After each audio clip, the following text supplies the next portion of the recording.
Welcome. In front of me is a Nokia 6.1, and today I will show you how to change the wallpaper on this device.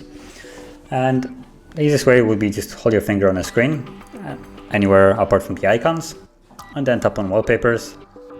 And from here you have the device wallpapers, which you can choose from, or you can choose my photos, which is anything that you have downloaded. So if you go on device, you have a list of different ones that come preloaded. If you go down, you have different kind of categories like landscape, textures, blah blah blah, whatever. As you can see, there's a bunch of them. And then if you go into my photos, it's anything that you have taken or downloaded, like I have right now. And when you tap on it, you can then position it, zoom it in or out like so, and you will have a button right here, it's set wallpaper. And when you tap on it, you can then choose where you want it to be set, so home screen, lock screen, or both. I'm just gonna choose as home screen. And now if I quit, as you can see, this is my home screen wallpaper.